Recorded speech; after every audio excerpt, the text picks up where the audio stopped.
Hello friends, this is Fox Nival Studios now. We are here with new chapter What if Naruto from all universe come together in Dragon Ball Z. Before starting story, please subscribe our channel. Now let's begin the story. Up on a platform high in the sky, two fighters were locked in combat. Though to the eyes of the less powerful or perceptive they wouldn't know anything is going on at all. All they would hear would be occasional booms. The first is a tall, muscular humanoid with purple skin, flattened ears, a bald head, and red eyes. He wears a long, dark purple, blue, and gray coat. He wears a dark cyan undershirt, dark purple elbow and knee pads, and dark purple wrist guards. He has a dark cyan belt with a yellow buckle. His pants are dark cyan and he wears a pair of dark purple boots with black toe and heel armor. This man was the legendary assassin Hit. His opponent is a black-haired man who looks no older than 20. His attire consists of a sleeveless dark gray awagi, a long-sleeved black undershirt with a turtleneck, a red sash, black pants and white boots. He wears a single gold and green Patara earring on his left ear. This man is Naruto Black, one of the only two Saiyans of his former Universe 10. The two separate after Naruto had blocked an attack from Hit. Having created enough distance, Naruto powered up into his Super Saiyan form and appeared in front of Hit, then threw a fast straight right. Right before his attack would have connected, Naruto knew what was coming next. He felt the change around them for a split second and quickly brings up his hands to cover his face in an X fashion. Sure enough, a kick had come right for his head. Unfortunately for him though, the kick managed to get through his defense faster than he had anticipated. As a result, he was sent flying back a few feet. He regained his balance in the air and skid to a stop on the ground a few feet away. Your time skip has improved again. Naruto comments as he got in fighting position once more. As he stood, he suddenly felt the change once more, then felt a pain in his abdomen and dropped down to a knee. He looked up at Hit, who was in fighting position before it came to him. It started out as a 25th of a second. Then it was a 10th of a second. Now after that last attack I'd say you're at about half a second. Naruto analyzes. He felt that he'd been punched roughly 20 times. Also in fighting position, Hit replies, "That's correct." His face still stoic, "I've recently been able to improve upon it." Naruto narrows his eyes and bends his knees slightly before disappearing once more. He threw a barrage of punches and kicks all at different speeds. Once he found an opening, he shot a kick to Hit's left side. Once more as the kick was about to connect, he felt the change around them. He brought his right hand up to cover his face, but once more was too late. Hit had connected with a viscous left hook. Creating distance once more, Naruto asked, "Alright, do you want to step it up a bit?" he asked as a dark energy with a light pink outline surrounded him. Since it was Hit who had initiated the spar, Naruto wanted to know how far they'd push themselves. Hit thinks about it for a second before dropping his fighting stance and putting his hands back in his pockets. "No, we're done for now," he says as he heads to a ledge near the edge of the platform. Naruto does the same before powering down, allowing his hair to return to its regular black. Following the assassin, he asks, "So how was the tournament? Must have been something if you managed to improve your time skip," he asks as he sits on the ledge. "It was interesting," comments Hit as he rests with his eyes closed as he's known to do. Now that caught Naruto's attention. There's not much out there that can catch the man's attention. So he knew it had to be good. "How so?" "There was 2 Saiyans in this tournament," he comments. Naruto tilted his head in confusion, not understanding how that would be interesting. "So? There's plenty of Saiyans here," he says, referring to Kaba and a few others he's seen. At this, Hit lets a small smirk appear on his face. "They have a variation of your own transformation, and I'm not talking about your regular Super Saiyan. They call it Super Saiyan Blue. Though I'm unsure if it's as strong as yours since you've never fought at full power against me. It's definitely something to be aware of," he says. Okay, now they were getting somewhere. "What are their names?" he asked, now interested in these 2 warriors. When he arrived here he was hoping to find strong warriors. He was let down with the quality of the Saiyans though. "Goku and Vegeta. Both of them are stronger than our own Saiyans here on Universe 6. The one named Vegeta even managed to help Kaba transform into a Super Saiyan." Naruto was shocked for 2 reasons. Number 1, he's never heard Hit say this much in one day. He's usually reserved and quiet. Second, there are Saiyans out there with power similar to his, and one of them even shares a name with his brother. "Hey, I'd like to meet these Saiyans. If you're actually praising them, then they must be strong," he comments. The assassin opens one of his eyes and looks his way. You would have met them had you made your power known, he comments. Naruto puts his hands behind his head and replies, Nah. The only person who knows what I'm actually capable of is you. And even then you don't know the actual extent. Not even Champa knows about it. Though I have a feeling now that he saw those Saiyans transform, he'll ask Kaba about it to see if he knows anything. Standing up off the ledge, Naruto stretches and cracks a few bones before turning to his friend. Well, I'm gonna go congratulate Kaba on his transformation. I'll see you later, he says as he starts walking towards the edge of the platform. There's one more thing, Hit says, stopping Naruto. Said man turns to the assassin with an eyebrow raised. After the tournament the Omni King appeared before us, he said, shocking Naruto. He'd heard of him but had never seen him. It was decided that there would be another tournament in the near future, however, this one will be with every universe included. With that being said, Hit jumped and flew off the platform into the distance. He had decided to keep the bit about Champa almost killing them for losing and bringing shame upon him out though. N stares at the direction his friend flew off in and spoke to himself. A universe-wide tournament, huh? Could be fun. With that he too flew off the ledge. Planet Sadala. He got there in little time and immediately headed to the training ground he knew Kaba frequented. He was not disappointed when he saw the young man throwing punches and kicks in mid-air at a pretty decent speed. Above all else he was doing it in his new Super Saiyan form. As Kaba was going through some more punches he stopped when he sensed someone to be near him. The sound of someone landing on the ground a few seconds later confirmed it for him. He looked over and saw Naruto on the ground waving at him. Smiling, he dropped his Super Saiyan form and went down to join his friend. Naruto-san, Kaba greets. What's up, Kaba? I heard you had unlocked a transformation, so I came over here to check it out. Naruto replies. Kaba instantly powered up with a confident smile on his face as he transformed into a Super Saiyan. That's correct, Naruto-san. This is called a Super Saiyan. I was taught by a fellow Saiyan from Universe 7. He tricked me into getting angry and I awoke this power. He explains. How did you know about it though? Hit told me. He replied as he continued analyzing Kaba's new power. It had grown definitely. He was probably the strongest Saiyan on the planet right now, besides him, but Kaba didn't know that. Ah, Kaba replies, not knowing what else to say really. He didn't know how Naruto became friends with the man. Naruto was an outspoken person and was generally in a good mood all the time, whereas Hit hardly ever spoke and always had an angry look to him. In his opinion, when it came to friends, they were the strangest combination. That reminds me, Kaba, Naruto starts. Hit also told me about these Saiyans that you guys met from Universe 7. What are your thoughts on them? He asks, wanting to know about them from his experience. They're really strong. Stronger than us. He says the last part a bit more quietly. Vegeta-san was the one that taught me how to transform into a Super Saiyan by saying he'd blow up the planet and everyone I loved. In rage I transformed and fought back. I thought I was doing good, but he was holding back. He had a transformation called Super Saiyan Blue and beat me in one punch. Goku-san can also use blue. I think they might be being trained by Beerus-sama, he says. If they're being trained by a god of destruction, then they must be strong. Now I have to meet them, and I think I know just how to do that. He thinks to himself.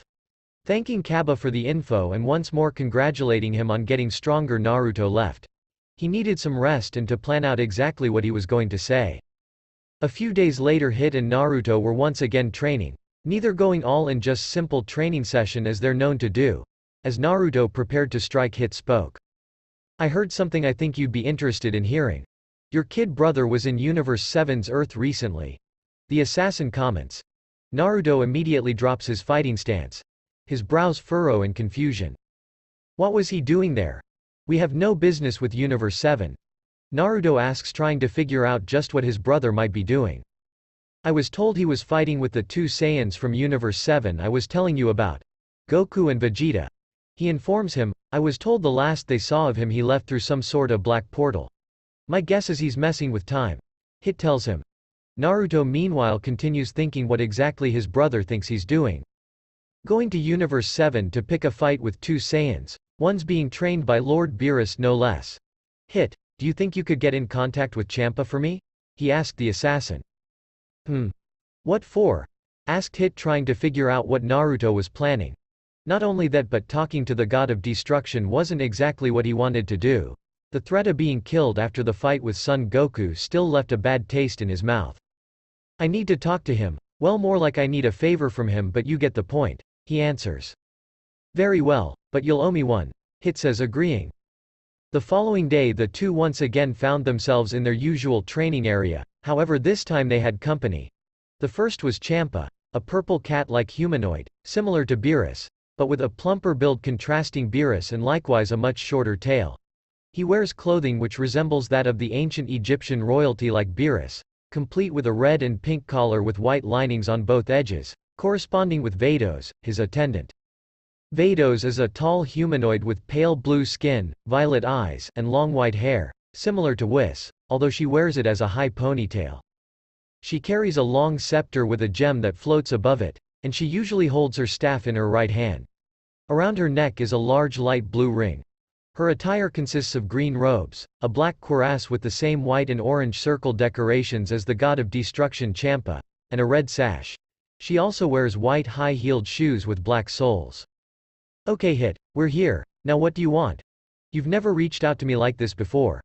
The god of destruction asked, crossing his arms looking annoyed. Before Hit could reply, Naruto walked forward and bowed in front of the god and his assistant.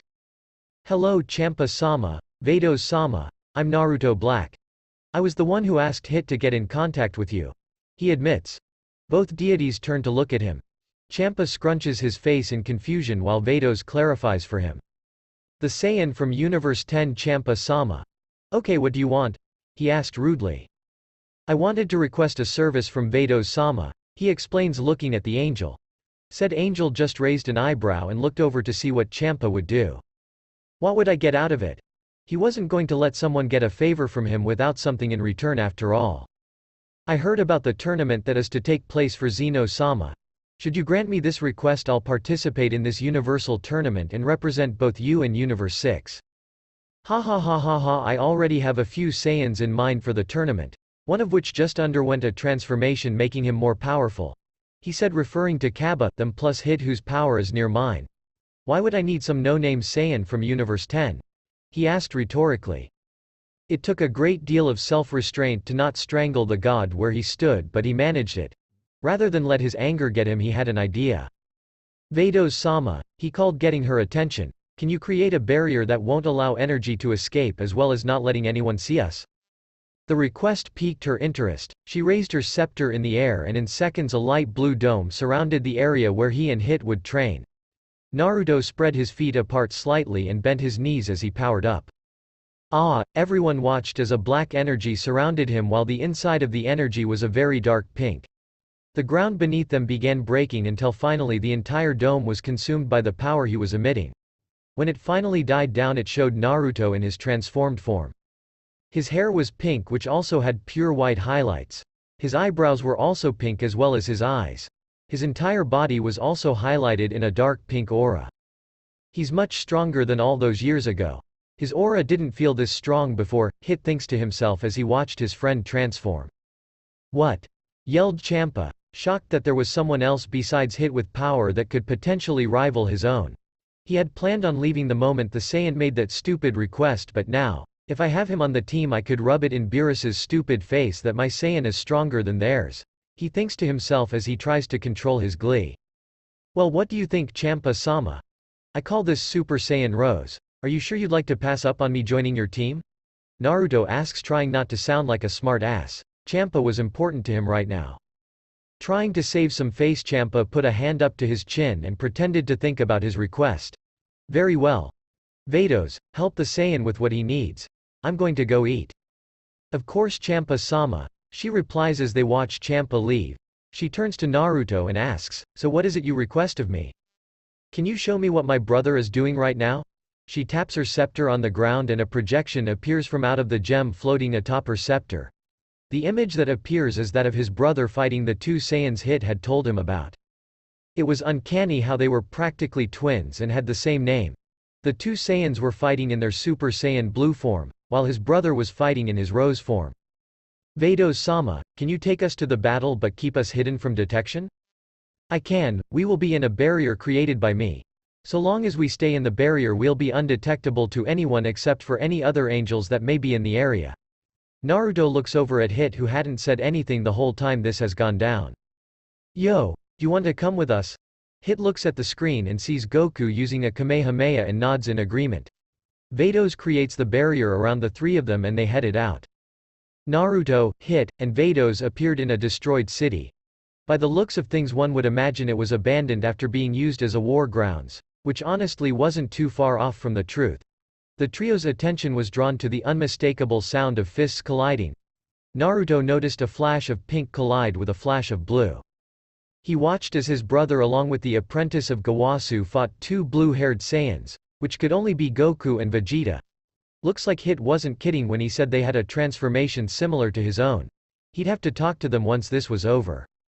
Hit meanwhile had his own thoughts on the matter, though they weren't on Goku, Vegeta, or the white-haired Kai. Rather, it was on Black. Something is off with his transformation. His version of Rose is much weaker than Naruto's. In fact, it seems similar to his accomplice.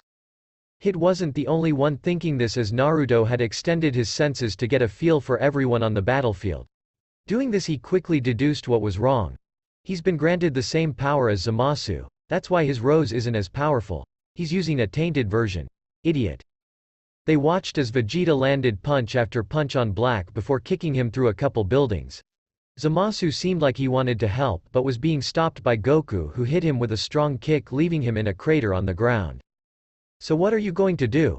Hit asked, still watching the battles. He was impressed. It hadn't been too long since the exhibition match and the two had gotten much stronger, especially Vegeta. For now we watch until we get an idea of just what my brother is trying to do. He responded. As it turned out, they wouldn't have to wait too long to get their answer, as Black detached himself from the wall Vegeta had embedded him in.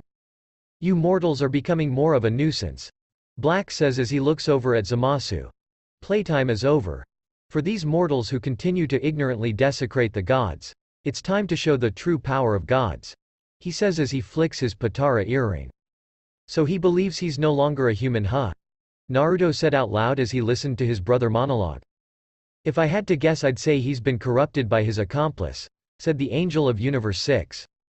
Once more Naruto extended his senses, only this time he focused it a little more on the two and found out Vados was correct. They had almost completely similar energy. At this point in time they're basically the same person. Who knows how long it's been like this for. Not only that, but he also felt the energy of two others in the area. One was familiar while the other was similar to the first. Gawasu was here. The Supreme Kai of Universe 10 was someone Naruto always got along with. Then let us begin, says Zamasu as he removes his Patara earring and holds it up. Having enough of this, the elder Black decided it was time to go. Hit, the assassin nods and they disappear from the dome Vados had them in. Said Angel stayed, wanting to see how this would play out. Something about this Saiyan was interesting. Just to make sure this goes on without any interruption, Black says as he begins charging up black energy in his hands. Just as Goku and Vegeta were going to counter with their own attacks, something happened. 1 minute Black is about to attack, the next minute both him and Zamasu are shot in opposite directions. What the hell just happened, Kakarot? Asked Vegeta as he looked around for any new threats. I don't know, but we should be more alert, Goku responded. Before they could say anything else, two warriors appeared in front of them, one of which they both quickly recognized. The other stood there, Zamasu's Patara in hand. Hit, Goku says joyously. Vegeta wasn't as enthusiastic, his defeat still lingering in his mind. What are you doing here? Goku continued. And who's this? So you two are the Saiyans Hit told me about. Naruto began, my name is Naruto Black. The moment the words left his lips everyone tensed up. Goku and Vegeta put a bit of distance between them as a precaution. Seeing their reaction, Naruto spoke. There's no reason to get so tense and on guard. I'm not like him. And in case any of you were wondering, yes, we're related. He's my younger brother by a year. They all look up as they saw Black had pulled himself out of the rubble he'd been thrown in and was floating ominously over them, though he was glaring at both Hit and Naruto. Naruto, Black said through clenched teeth, unhappy with the unexpected turn of events. The appearance of his brother wasn't something he was expecting just yet. This would make things more difficult. What are you doing here? He followed up. Zamasu appeared next to him, wiping the blood off his mouth from the kick that had sent him away. I should be the one asking you that. We have no business in Universe 7. So imagine my surprise when I hear you're over here causing problems. And what the hell is all this about mortals you keep going on about? Naruto asked in disappointment. Tisk. You wouldn't understand, Naruto. You've always hung around with the insects of our universe. Even after meeting the gods you went back to those bugs. I used to be like you, until I saw how despicable humans can be. I learned that as long as humans exist we will never live in a peaceful world. The only way for that to happen is to erase all mortals and have a universe of gods only. He finished by slightly raising his hands and flaring his power. If you were smart, you and your friend would get out of here and let us finish our business. Comments Zamasu. Should you leave now, we promise that the two of you will be spared when we get rid of the mortals in the other universes. Naruto just shook his head. The two of you are stupid beyond belief. You, he said, pointing to Zamasu, you should know I don't take orders that I don't agree with, especially from someone weaker than me. Hell, I even ignored some of Rumshi's orders, and you.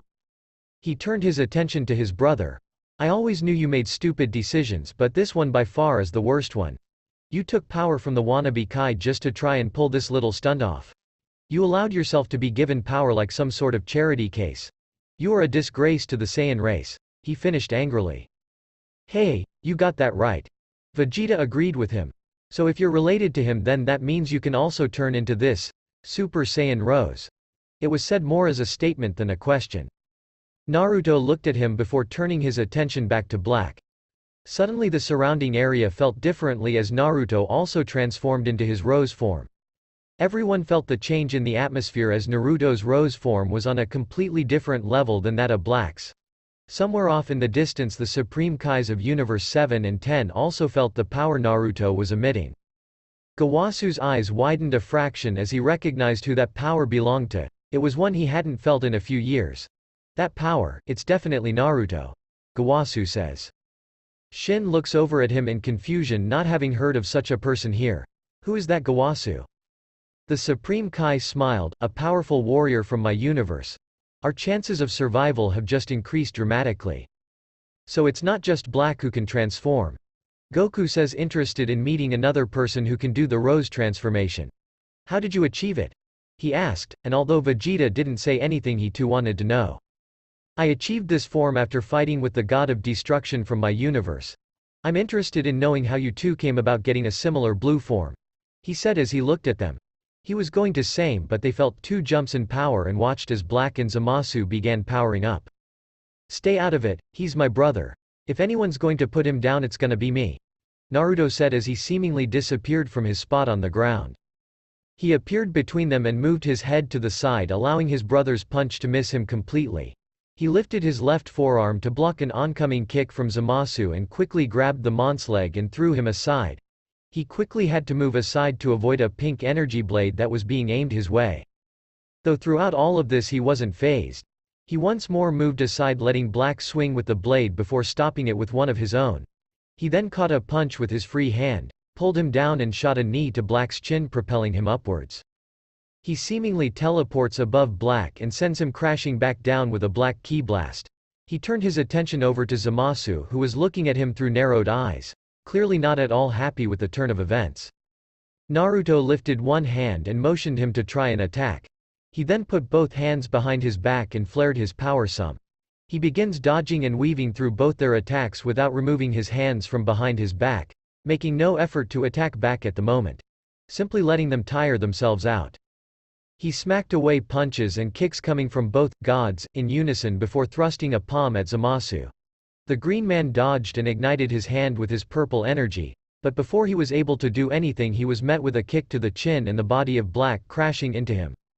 Neither man got time to react as they felt themselves hit a stone pillar. Zamasu was barraged by well-calculated punches that he managed to dodge, for the first 3 seconds. His guard was broken by a straight right that damaged his neck for sure. Naruto relented and floated back in the air and looked down on them. He put his hands back behind him and waited for them to try again. This enraged Zamasu to no end. This mortal was playing with them. Even worse was that he had his Patara earring. That was the key to their success. Black appeared besides Naruto with his hand ignited with his pink energy blade and went to swipe at him to no avail. It was blocked by Naruto's own black one. Naruto looks at him before closing his eyes. Pathetic. was all he said before appearing behind Black and piercing him through the back and kicking his body down. Down below, many people had their own thoughts as to what was going on in the sky. Hit took notice of the form Naruto was using. That form, it's the same one he used when we first fought before he found out about my time skip. He gave up using it against me after realizing my time skip would counter him. Now however, he gave his friend a hard stare. Friends they may be, but they were also warriors. He wanted to know how he would fare now. Vados, who still hadn't moved from where they landed, also had thoughts to weigh in on the matter. That's the form we teach the gods of destruction. His form has its flaws, but for a mortal that's the best I've ever seen someone replicated in battle. To lower beings it's almost perfect. Seems like Rumshi took an interest in him. She thought to herself, she wouldn't mention this to Champa, but she'd have to have a talk with this Saiyan. Vegeta, do you see it? Goku asks, not taking his eyes off Naruto. If he wasn't interested in this new Saiyan before, he definitely was now. Vegeta, knowing exactly what he was talking about, nods. Yeah, he fights almost exactly like Beerus. Just who the hell was this guy? Yeah, except his movements aren't as smooth. It's not second nature to him like it is to Beerus-sama. There's something different about his way. Goku comments. While he may not be a genius in the conventional sense, his fighting IQ is part of the reason why he's so strong. To him and Vegeta, seeing the difference was easy. I've indulged your foolishness for too long, brother. Naruto says. Whatever people were thinking or doing immediately stopped. Naruto used a burst of speed to kick Zamasu a few feet from him and picked up Black by his pink hair. You had your chance to stop this nonsense, but you refused to listen, much to your disadvantage and to my annoyance. And that is not forgivable.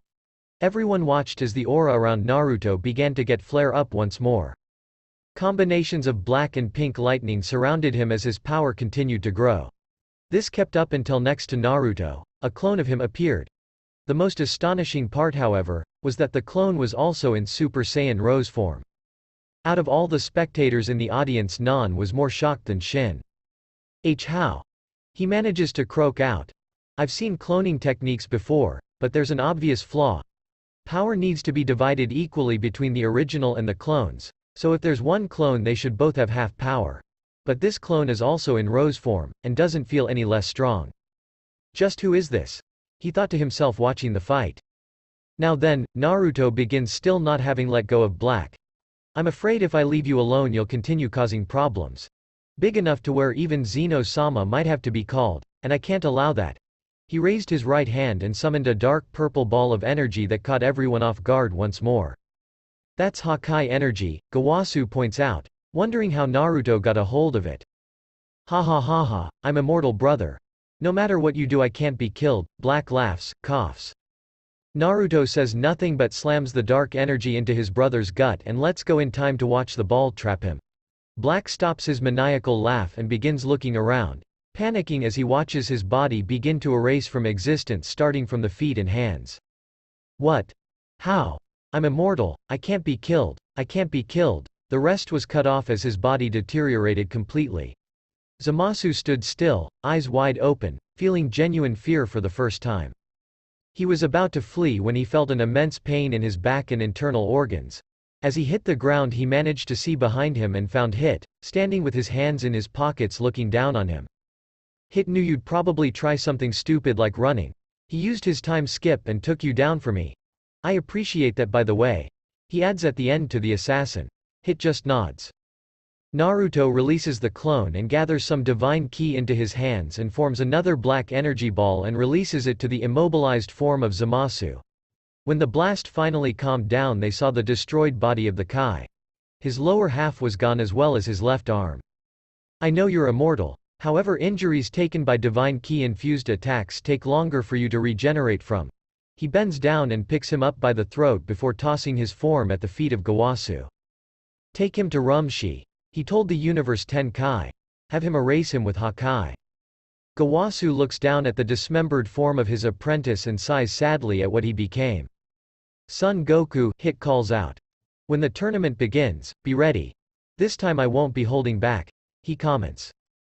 Goku smirks, already getting excited at the thought of a rematch with Hit.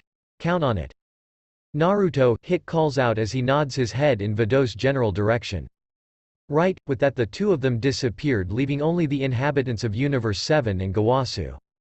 I can't believe it, Trunks comments looking at the body of Zamasu. This brought all the attention to the time traveler. He handled Black and Zamasu like nothing. Who was that? He asked the Kais. You know something, don't you? Vegeta asks Gawasu. The old Kai sighs and nods. Naruto Black is, or rather was, a warrior from my own Universe 10. He was always powerful, so much so that he became our God of Destruction's unofficial apprentice. Similar to how Zamasu was with me, he states. So that's why he fought so similarly to Beerus-sama. The angels teach the gods their martial arts. Goku comments, things making more sense now. But wait, I don't understand. Vegeta added, if he was from your universe, what was he doing with the hitman from Universe 6? When Naruto was still training with Rumshi, word was going around that he'd be succeeding him as the god of destruction in the coming years, but they had a falling out. They had different views on how problems should be handled in the universe. I'm not quite certain of the details, but the arguments eventually escalated to a battle in which Naruto did manage to injure Rumshi before leaving his domain. Days later he left the universe completely. How he did so I'm not sure, I hadn't heard from him since. I was quite surprised when I saw him appear today with the Universal Hitman from Universe 6. So that's why he's so strong. If he was the apprentice of a god of destruction, Black and Zamasu were probably nothing to him. Trunks states. Do you think he'll be participating in the tournament? Shin asked. I can almost guarantee it. Gawasu said as he picked up his apprentice. Well, I have to take this to Rumshi-sama. I'll see you all at the tournament, he said as he disappeared. Well, we better go tell Beerus-sama that everything got handled and prepare for the tournament. It looks like it's gonna be harder than we first imagined, Goku said as they all left the scene. The trio arrived back at Hit's training ground where they had first departed from. The protective dome that Vados created for them released and they were free. Well, that was certainly interesting. Vados comments as she looks over at the two warriors. She didn't know Hit and Naruto had teamwork the way they did. They didn't even talk before taking Zamasu down. That's one word for it, I guess. Naruto comments looking mildly upset. Well, as interesting as that was, it's time for me to go. Goodbye now, she says before being engulfed in white light and disappearing. Hit looks over at his fellow warrior and says, you had to destroy your own brother today, that couldn't have been easy. How are you feeling? He asked, his demeanor still serious. To anyone else it may seem strange seeing the universal assassin asking about a person's feelings, but just like anyone else he cared about those he saw as comrades. In all honesty, I'm feeling a bit down about it. I killed my own brother, I'd rather not have done it, but he was becoming a danger not only to himself but to everyone else. If I hadn't been the one to kill him, I fear Zeno-sama would have had to be called and that wouldn't have ended well for anyone. He needed to be put down, he said with conviction. Hit was about to comment when a beeping noise sounded from his pocket. He pulled out a green jewel-looking apparatus and held it out in the palm of his right hand. The image of an overweight, light blue-skinned alien appeared from the jewel. He had lots of jewelry with slicked-back blonde hair as well as an arrogant smirk, along on his face. Naruto got a look at the man and commented, looks like a typical mob boss. Someone must have a lot of money to hire you of all people to kill this guy. Hit nods, knowing it's expensive to hire him. I've got a job, I'll see you around, he says as he stuffs his hands in his pockets and flies off. Naruto watches as the purple light fades away. With his power this guy's as good as dead, he comments to himself. As he said those words a sudden thought came to mind. Yeah, that might just work. Vados appeared besides Champa, who was dressed in a white sleeping gown and was currently snoring in his bed. Champa-sama, she said, effectively ending his nap, I've returned. I can see that, Vados, he said angrily, upset that his sleep had been interrupted. He was dreaming about beating Beerus into the ground before she had woken him up. So what did the Saiyan want? He asked, sitting up, rubbing the crust out of his eyes. He wanted to take care of some business regarding his brother. While we're on the subject of the young Saiyan though, I think he'll be a great asset during the tournament. Assuming the other universes don't have extremely powerful warriors as well, she says. Why's that? He asks. He's very skilled, in terms of raw power alone I'd say in a few years he'd probably be able to kill Sidra. She comments. Possibly Rumshi as well, she added the last part in her head. While Sidra is one of the weaker gods of destruction, he's still a god nonetheless, she adds. Looks like I hit the jackpot with this one.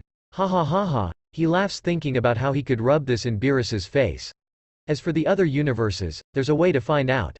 Bring me the Saiyan tomorrow, I've got a plan. Those fools from the other universes will have no idea what hit them. I almost feel sorry for them, he says happily. I only feel sorry for one fool, and it's not the other gods, she says laughing at the end. Ha. Champa asks confused, not getting what Vados had said. Whatever, I'm going back to sleep. The following day in a secluded part of their Earth, Naruto was having a sparring session against a clone of himself, both in Super Saiyan form. He was working on increasing his speed. After having taken that attack from Hit, whose time skip had increased to half a second, he knew he needed to be faster. Either I have to be fast enough to land a hit on him before he does his time skip, or I have to react fast enough to block wherever he's going to come at me from, he says to himself as he begins dodging and blocking an assault from himself. The two exchanged punches and kicks, none of which were connecting. Tisk. Useless. He says as he releases his clone and feels more power return to him. The only way I'm going to get better is to fight someone strong. My brother and Zamasu weren't even close to making me take it seriously. As he spoke to himself, he stopped as he felt the arrival of another person behind him. Turning around, he saw Vados floating just a few feet away from him. She touched down on the ground and looked around, noticing some of the damaged rocks in the area. Vados-sama, what are you doing here? Do you need something of me? He asks, bowing slightly. I'm here because Champa-sama would like to have a word with you. He didn't tell me what he wanted to talk to you about though. You never know what's going on in that head of his, she says. Releasing his Super Saiyan form, he sighs. Lead the way, he says as he walks over to her. You sound more annoyed than anything else, she comments, having heard the silent sigh. Most people would be rather afraid when told a god of destruction wanted a word with them. I'm not really too fond of Champa. He's kind of an idiot. No offense, he added at the last second, knowing he had just insulted her martial arts student. To his relief, she just laughed. No, you're right, he's not the sharpest knife in the drawer. And as for the second part of your question, he began as her scepter began glowing. I'm not afraid of him. With that, the light engulfed them and they were gone. They reappeared at the center of Champa's castle. This was Naruto's first time here and had to admit it was a pretty cool place. It was certainly different from Rumshi's base. About time you got here, he hears from his side. There was Champa eating something he hadn't seen before. Bowing, he asks, Champa-sama, I was told you wanted to see me? Finishing his, whatever it was, the god answered. Yes, so I've been thinking. Amazing, Naruto whispers almost inaudibly to himself. He went rigid as he heard Vados chuckle slightly from her spot next to Champa. Fearing the god might have heard and they'd have to fight, he looked over at the deity and to his relief he was still talking. We're going to need an edge in this tournament, he finishes. Makes sense, if you could give your team the best possible chance of winning, why not do it? How will we get it? He asked, now curious as to what the god had in mind. We already have a slight edge with you and Hit on the team. The two of you are powerful individually, and together I'm sure you two could be a near unstoppable duo.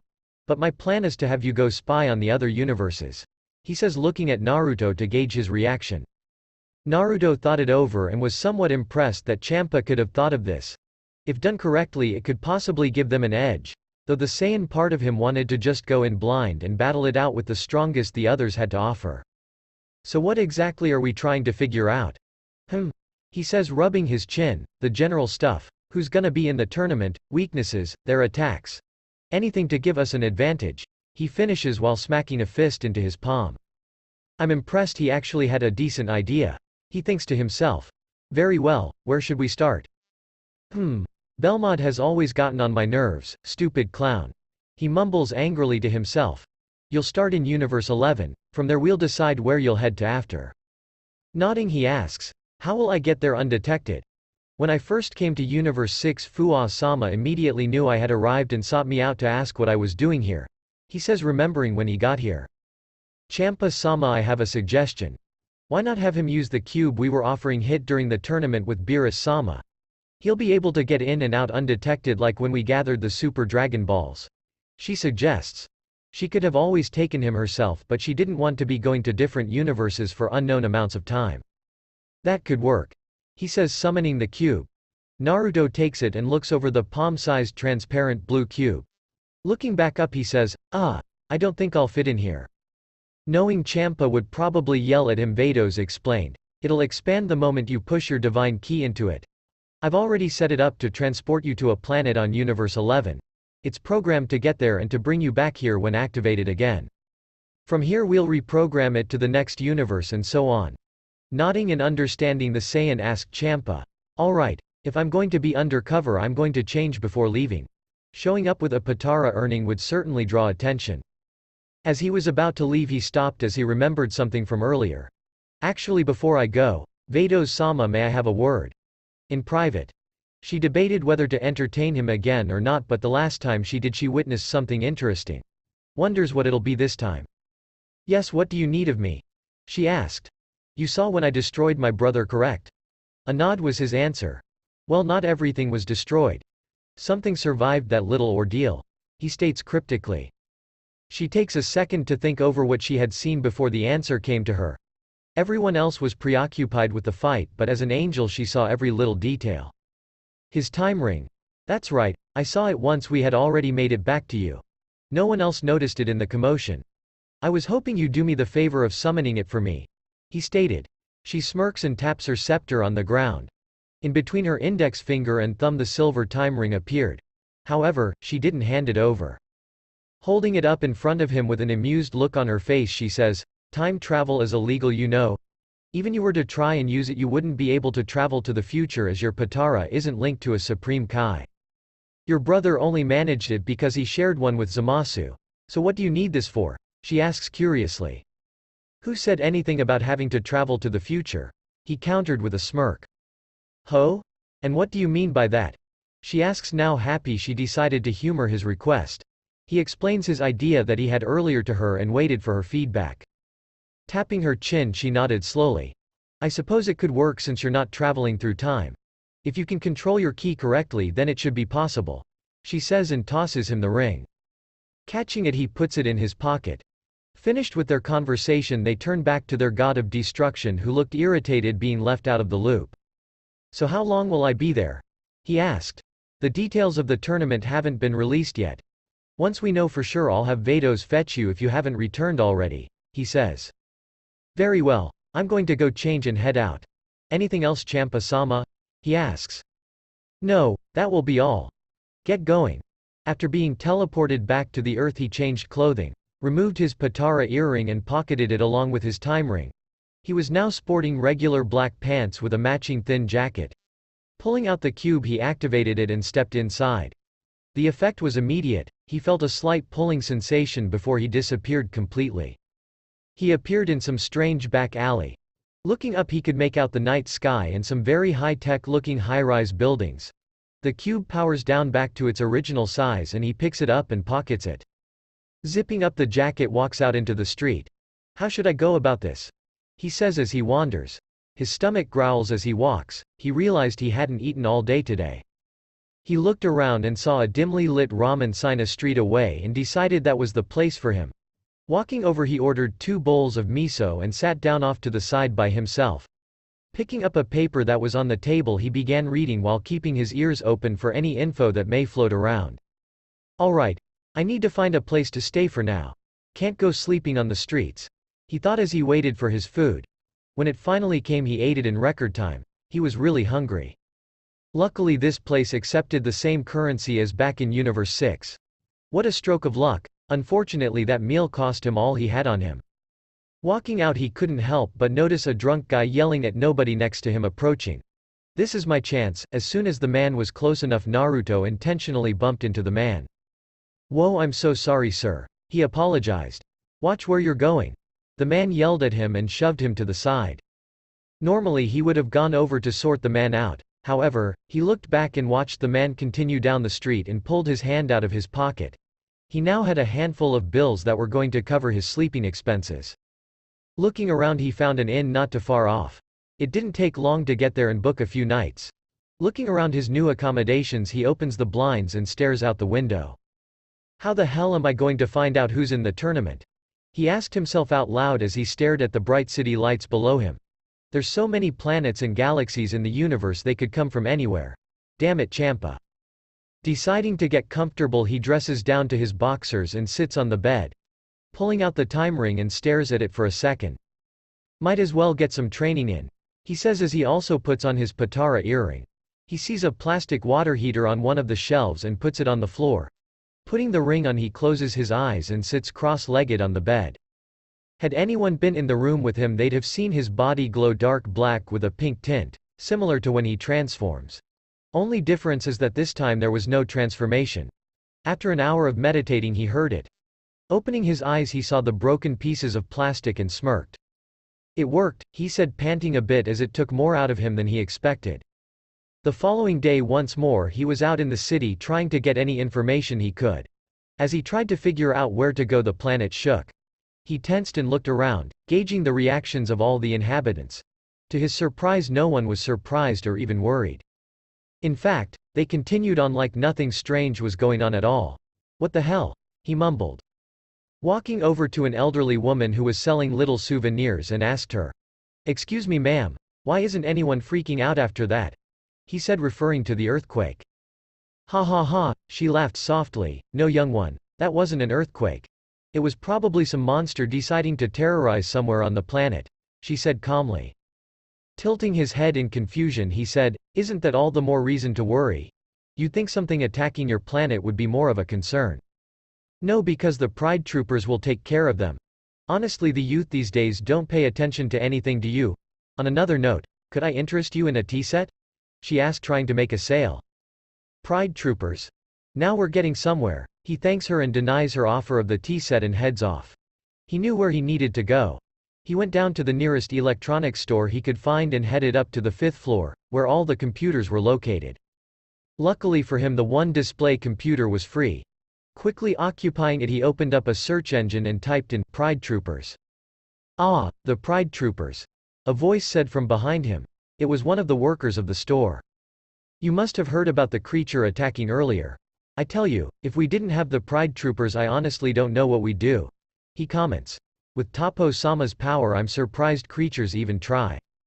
Before he could say anything else, the associate was called away by his supervisor, leaving Naruto to his thoughts. Erasing his previous search, he typed in Tapo. "Dear Lord, look at his hands," he comments. Scrolling down, he read how he was the leader of the Pride Troopers, the strongest fighters of evil in the universe. It's a universal tournament. If these guys are the strongest, then they'll most likely be the chosen ones. He goes one by one, clicking on all the names, getting as much information as he could from the internet. Looking around, he walks around the store until he finds a piece of paper and a pen and begins writing. As he's writing down the most important pieces of info, he comes across something strange. He had written down a lot on 9 of the members, but one of them had no information whatsoever. Just a picture. A buff alien-looking man wearing the typical black and red bodysuit. He was meditating while the others were posing for the photo. There was no description, no power information, no background, notable fights, nothing. There's something off about this guy. Just who are you? He asks himself as he stares at the picture. Back at his temporary place, Naruto took out the pieces of paper with the notes he took on the Universe 11 warriors. "All of them, if not all of them, will be in the tournament, I'm sure of it," he says to himself as he goes over 3 sheets he had separated. "The biggest threats in the tournament will be these 3 for sure. Tapo, Dispo, and this gray guy." For the next 2 hours he went through each paper, noting their attacks and thinking of possible counter strategies should he need them. Tapo's most notable attack was the bear hug. Of course it is. Guy's built like a school bus, he thinks to himself before laughing silently at his diss. Dispo has speed that apparently can't be matched. Hopefully his technique can be done by then.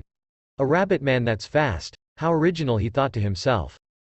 Thank Kami that the internet made their power public knowledge, he said to himself. If only they had information on the Grey though, that's still bugging him.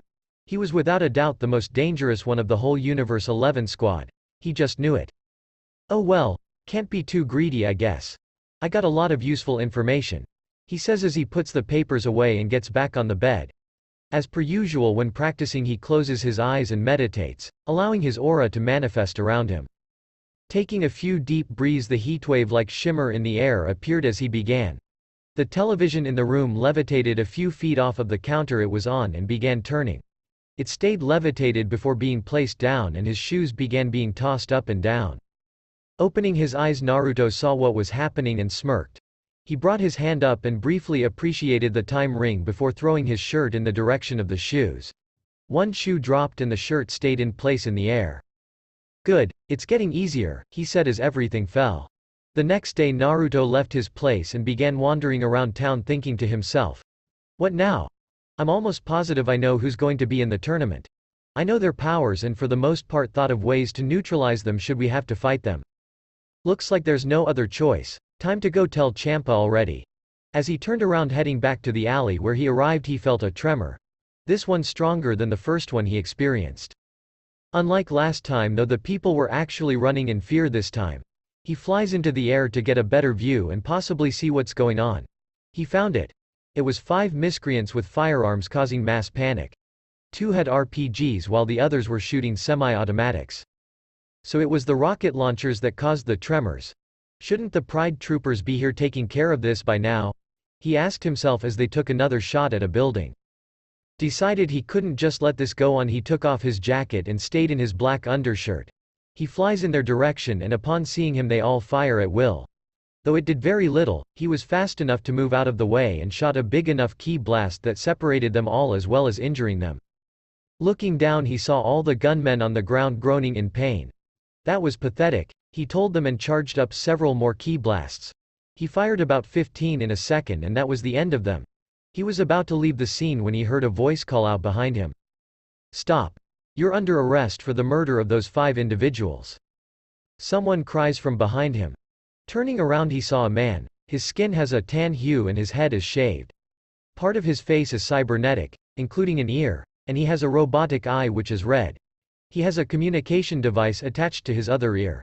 He wears a red beret and a sleeveless green tunic with gold trimmings and green armbands with gold trimmings. He also wears a belt with a silver buckle and dark pants. His boots are black and white.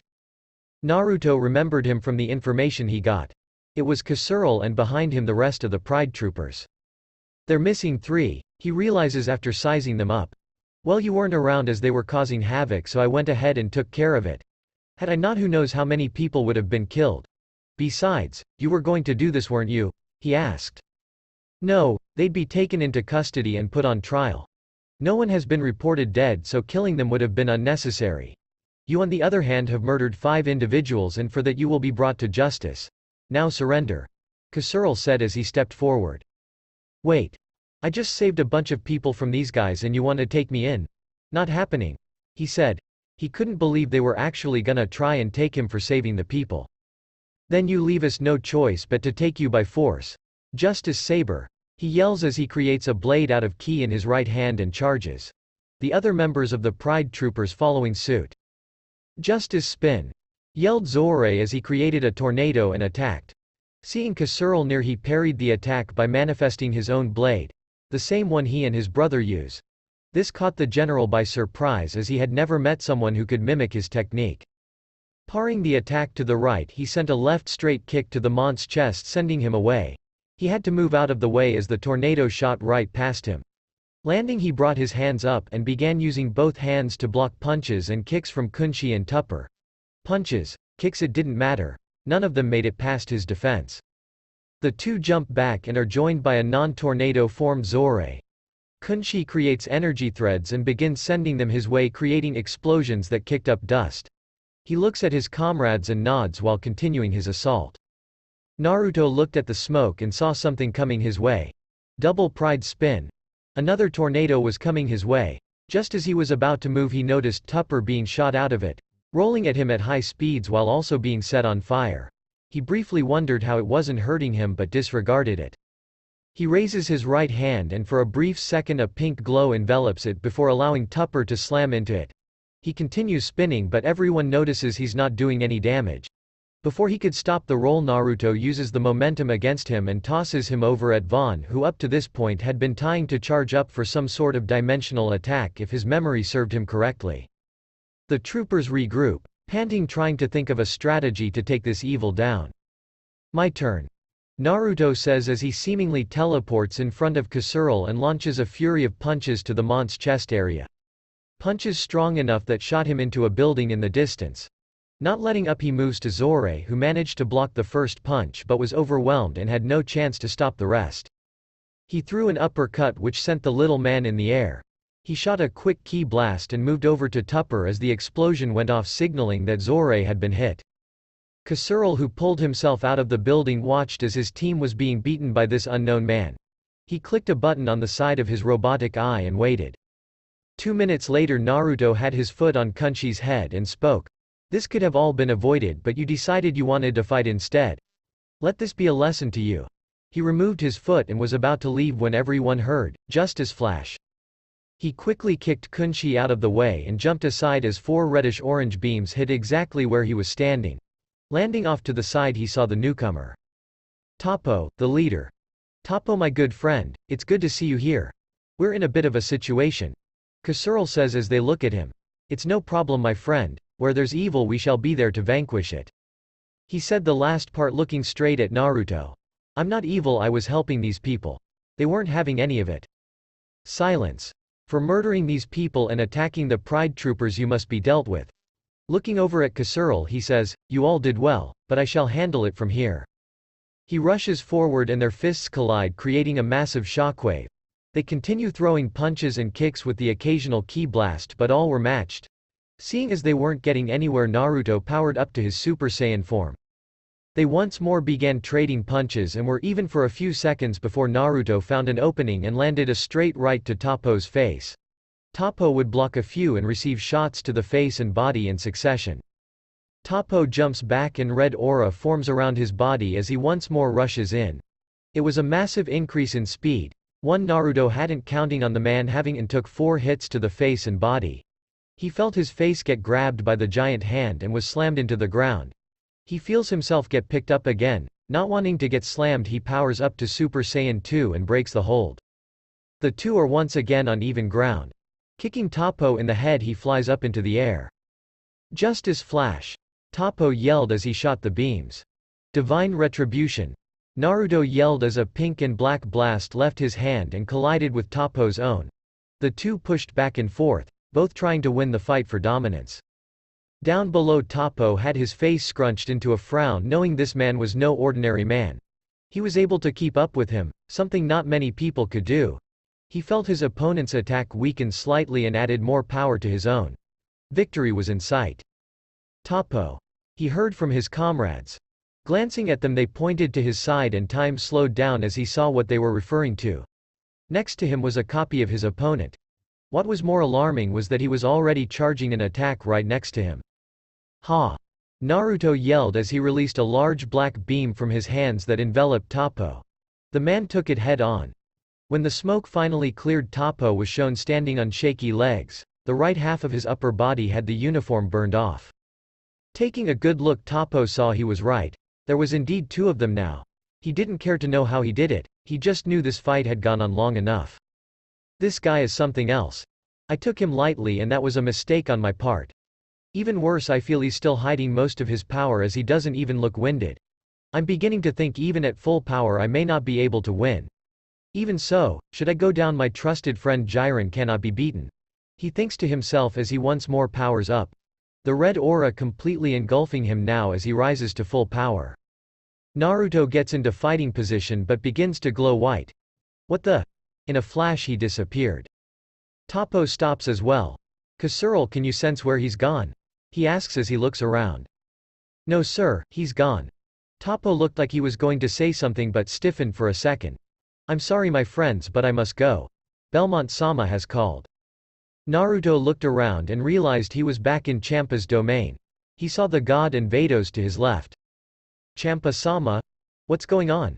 I just left a few days ago and you're already calling me back? He asked rapidly, trying to figure out what was going on. Ha! You've been gone for just under a year now, he said, shocking the scion. Before he could say anything, the cat-like man continued. All the gods and kais have been summoned by the Grand Priest. I brought you back because he also asked for you specifically. Naruto frowned.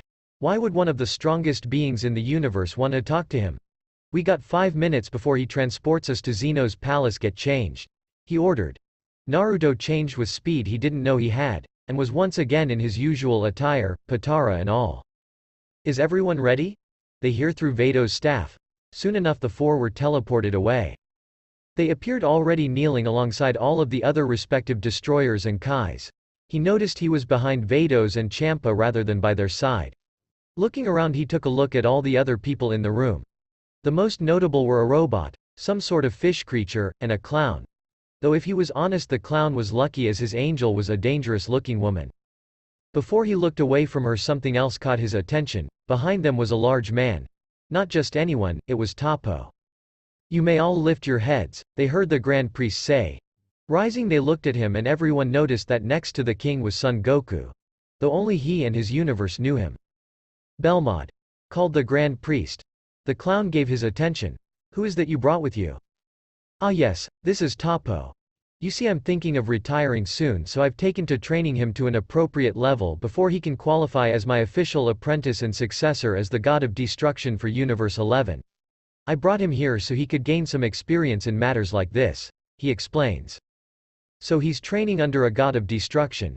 He's definitely strong, that's for sure. But not enough for me to worry about," he thought to himself. "I see, very well. Please work hard to become a God of Destruction," he says before turning his attention to Naruto. "Ah, Naruto Black," he greets. He notices Toppo look at him and narrow his eyes at him. Guess he finally noticed him. "I've heard of you. I asked to see you because the last I heard you were the apprentice of the God of Destruction for Universe 10. But now you're here with Universe 6. May I ask why that is?" Even though it sounded like a question, everyone knew it was an order. "Of course. I was never officially made an apprentice. Similar to the Universe 11 situation, I had yet to reach the proper level in order to become the official successor. I was close but never actually got there. I left Universe 10 for personal reasons I can disclose to you if you'd like. I was then accepted in Universe 6 by both the Kai and God of Destruction," he explained. "Your reasoning won't be necessary," he said. "You will officially be recognized as a fighter from Universe 6. Now then, I have an announcement from the Omni King. It's sudden, but 5 clicks from now, or on the 157th hour of the 3,135,500,603rd day of the King's calendar, there will be a tournament of power. 10 selected members of each universe will compete. This tournament will only be for the universes with the lowest mortal level, that being below 7. Therefore, universes 1, 5, 8, and 12 will be exempt from fighting. As for the rest of you, your fighters will compete in an 80-man free-for-all with the losing universes being erased," he announces. This was met with silent murmurs all around. "Well, we know who Universe 11 is going to select," Naruto thinks to himself, glad that he had gotten the information. Said Zeno, who up until now had been quiet. "Is there a problem?" the Grand Priest asks calmly. "I wonder if the gods should participate in this tournament as well." "I see.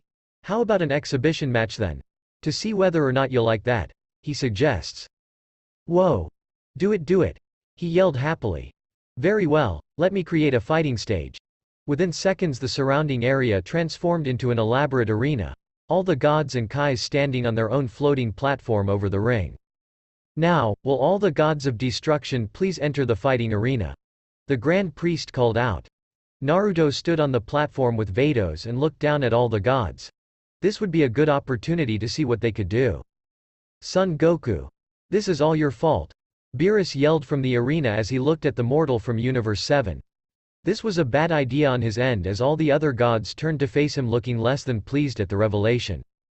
"Probably shouldn't have said that out loud," Naruto comments to Vados. She nods and watches as the gods all seem to target Beerus. Naruto had to admit he was impressed by the god of Universe 7. Even against the other 11 he was holding his own pretty well. Finally, after 10 or so minutes of them ganging up on him, Belmod decided to branch off and attack everyone else. He trapped everyone in energy spheres and created keycards and shot them at everyone. It became a 12-god free-for-all. It seemed all 12 gods had some sort of power that distinguished them. In the end it came down to Beerus versus Quitella, both beaten and bloody. They charged at each other and threw a punch, but were ultimately blocked by the Grand Priest, who stopped them both with one finger each. "Well damn," Naruto commented, watching the Grand Priest stop gods like they were kids. Unfortunately, the fighting was too intense for the Omni King to truly enjoy, therefore the fight was stopped. It has been decided that the gods of destruction will be disqualified from participating in the actual tournament, he says and turns to Zeno. "Should we cancel the tournament?" Wait. They hear and see Goku flying up to Zeno. Won't be like that Zen-chan, I promise. While he was busy talking to Zeno, all the gods and Kais were in a state of disbelief that Goku had called the Omni King Zen-chan. Can you show me a fight? Asked Zeno to Goku. Well, it's not like I mind, but I don't think I can hold up against gods right now. I'll need to get stronger, he replied.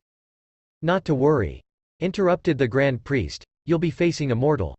Luckily we happen to have two with us here. Which one of you two would like to take on Son Goku in an exhibition match for Zeno-sama? He asked, looking at both him and Toppo. Toppo steps forward and speaks. Before anything, I'd like to ask something, Grand Priest, said Man nods. Since you're here, are the two of you also God of Destruction candidates? The question was more for Goku, but he still wanted to know if Naruto was going to be replacing Champa now that he was from Universe 6. No, I don't care for being a god.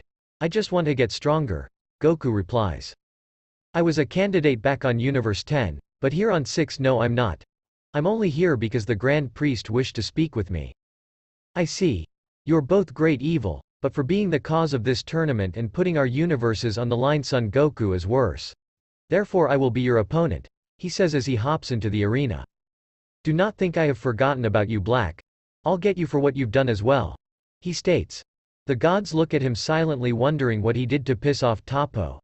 Naruto merely smirked at the man. He could try. The two stand in the arena facing one another as the Grand Priest begin the fight.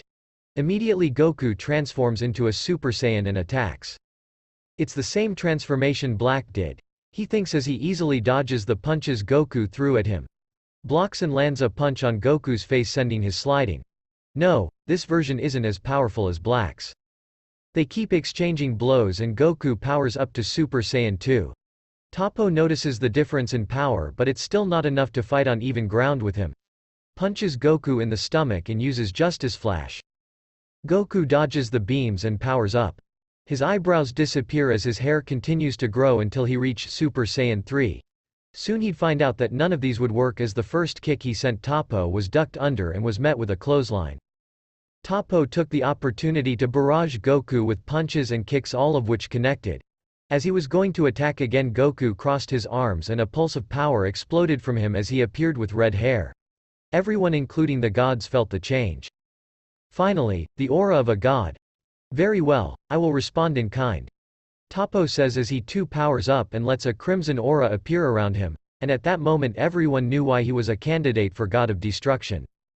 The two would disappear and reappear in different parts of the air, clashing as they struggled for dominance, with Toppo slowly taking the edge. Toppo kicked Goku into the air and appeared behind him and got him into a bear hug. It's over, Son Goku. No one has escaped this technique. I'll continue to squeeze until you forfeit, he says as he applied pressure. Goku struggled for a bit and seemed he was going to quit until he once more exploded with power. Toppo was forced to let go due to the amount of pressure Goku had released with that power-up. He stood tall, Super Saiyan Blue activated. He disappeared and connected a punch at Toppo's stomach which knocked the wind out of him. He was sent into the air. Was this repeated multiple times as Goku would reappear wherever Toppo was sent and would hit him again. The final hit was a kick to the back which sent Toppo to the ground, creating a crater. Kamihami, Goku charged up his attack. Toppo, seeing this, responded. Justice Flash. The red beams were shot up. This is just like with Black, Toppo thought to himself as he prepared himself. Just as expected, he cancelled his attack and crossed his arms in front of him, defending himself as Goku appeared in front of him. Ha! He released his attack and engulfed the Pride Trooper. Everyone waited to see what the outcome of the match was going to be. The smoke cleared and Toppo only had a small rip on his shoulder. You and Black have besmirched the custom-made uniforms that only the Pride Troopers are allowed to wear. It's the same as defiling our pride. He posed. I will show you true justice. Go ahead, Goku answered as he gained a reddish glow on his blue form. Show me your real power. I'll show you what it looks like once I've passed my limit, he said as he was engulfed in red aura as well. Naruto felt his power increase by about 10 times. That's enough, commanded the Grand Priest. Ah! I want to see him pass his limit, whined Zeno. At this rate one of them will end up dead. It would ruin the tournament of power. Why don't we save the rest for the tournament? Down below, Goku went to shake Toppo's hand, but the man just turned around.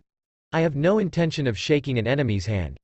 I hate to bring joy to you evil, but I'm not the strongest person in Universe 11, he says. I knew it. Naruto thought to himself. An image of the gray guy popping up in his head. That title belongs to my sworn friend Jiren. A man so powerful not even our god of destruction can defeat him. If you're equally matched with me, you'll never win, he says as he leaves. Well, Champa-sama, it seems everything is done here, Vados says. Yeah. Let's go gather our warriors, we don't have much time, he says. Vados taps her scepter and they disappear. They reappeared at Champa's place and immediately the god asked him, "What did you learn?" He pulled out the sheets of paper he had folded up in his old clothing and handed them over. The cat went over the sheets grinning more and more every time he sorted through. That was until he got to the last one. Why is this one blank? He asked. There was no information about him over there, but during the fight today I heard Toppo mention something. He said his name is Jiren, and he's supposed to be stronger than even their god, he said. What? A mortal stronger than a god and he didn't know about it. This was bad. Okay, we'll just have to make sure all of our warriors are top tier then, Champa said. Well, so far the strongest members we have are Naruto and Hit. Vados says. Who else should we get? Leave that to me. I'll get the best fighters in the universe to fight for us. Black, go get Hit. I'll get the rest. Nodding, he flew off. This tournament wasn't turning out how he imagined. If they lost, they were erased from existence, and the one guy who he was worried about turns out to be stronger than a god. Can't lie though, this does get my blood pumping, he said, smirking a bit and increased his speed. The chapter is end here now. We will meet with another chapter, so don't forget to subscribe our channel.